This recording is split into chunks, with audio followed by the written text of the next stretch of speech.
Maintenant qu'on a vu comment créer un groupe pour une classe, on avait vu dans la vidéo sur la gestion des sections de cours qu'on pouvait aussi créer des sous-groupes dans une classe.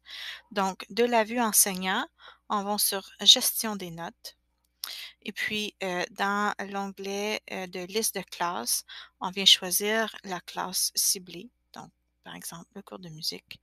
On vient dans la section groupe et c'est ici qu'on peut venir créer différents sous-groupes au besoin. Donc, on pourrait créer un groupe pour ça, des clubs de lecture ou pour faire un projet d'équipe. Puis, on peut créer autant de sous-groupes qu'on le désire. Donc, il s'agit de nommer euh, le nouveau sous-groupe. Donc, si je pense, je vais dire projet X. Fait que ça, c'est le nom maintenant de mon groupe que je viens choisir. Puis pour le projet X, je vais faire les sous-groupes suivants. Donc le groupe euh, A, le groupe B, le groupe C. Puis je peux venir, c'est ça, dire, ah, toi, tu vas être dans le groupe A, toi dans le groupe B, toi dans le groupe C. Donc, on prend tous nos élèves de notre classe, on vient les mettre dans les sous-groupes.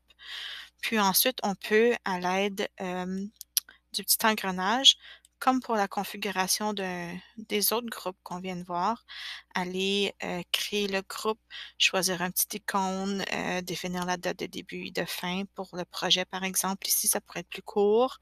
Est-ce que je veux que ça soit activé pour tous les membres? Donc, ça va créer une page sur la page d'accueil des élèves, comme pour vous.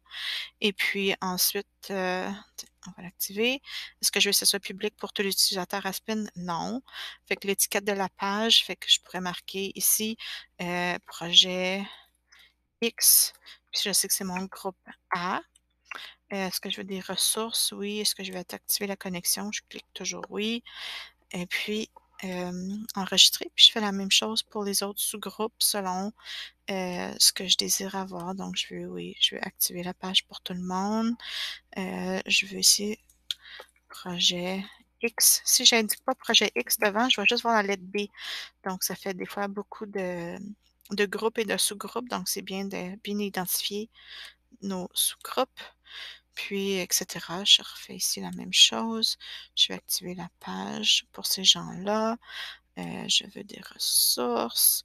Ici, je veux dire projet X. C. Enregistrer.